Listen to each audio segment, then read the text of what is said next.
пана Стіва Возняка, співзасновника компанії Apple. When I grew up, we didn't really have computers in personal life. And you know, some companies had computers, they were slight, big networks, they were huge mainframes. They cost so much money that no person thought they'd ever be near a computer. But there was a possibility. Technology comes from the bottom up, studying atoms, studying chemistry, studying physics, and you create the ability to have new products that can change the way life is.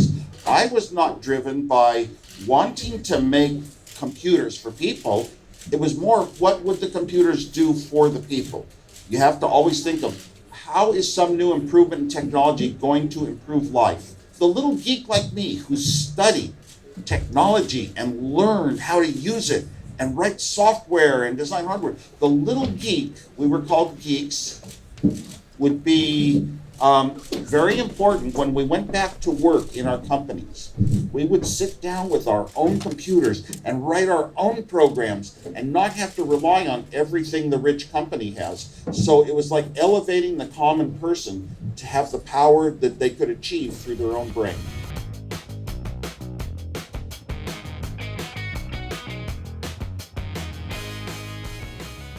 I was in college, a young person, and I discovered something amazing. I discovered, unexpectedly, let me think, 1970? That's a long time ago, that if you put tones, beep, beep, beep, beep, beep, like musical tones, into an American phone, you could make phone calls anywhere in the world for free. Wow. And it was really funny. This was called a blue box, and I built one.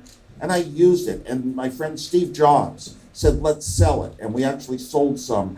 And it was so interesting. I loved showing it off.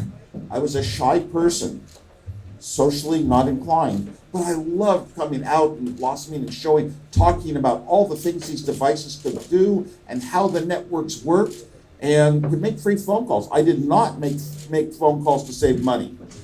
I will point out one interesting thing. I have many, many, many stories and stories and stories of interesting times with these little devices that could do something sort of like hacking, using the system in a way that it was not intended to. But one of them was, in those days, you could make no phone calls from the United States to Russia. I forget if it was country code 7 or 8. It was one of those. You could not make a phone call to that country. And as much as I tried with the blue box, I could never get through it. And one time, I don't know why, I actually got someone speaking Russian. So maybe I got through to an operator there. I kept trying.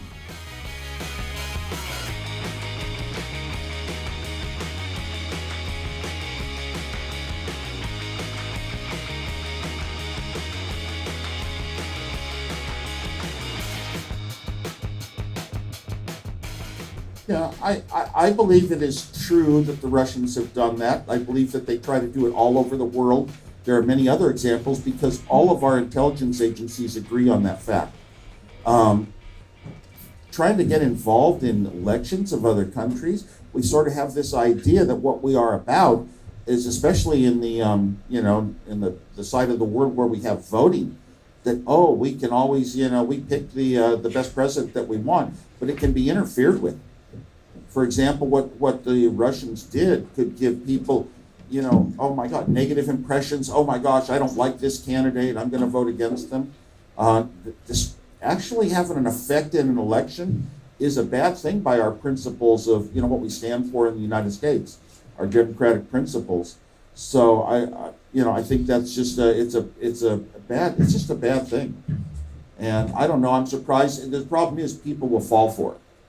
People can always be tricked and fooled and not really, see common sense and think for themselves, and they're looking for what voting is more a game than anything else. So I don't think that was a very good maneuver at all. And I think we should have better relations with Russia and not have them thinking, oh my gosh, they can get in and manipulate us. If you think the way a lot of people say, the next war will be a cyber war.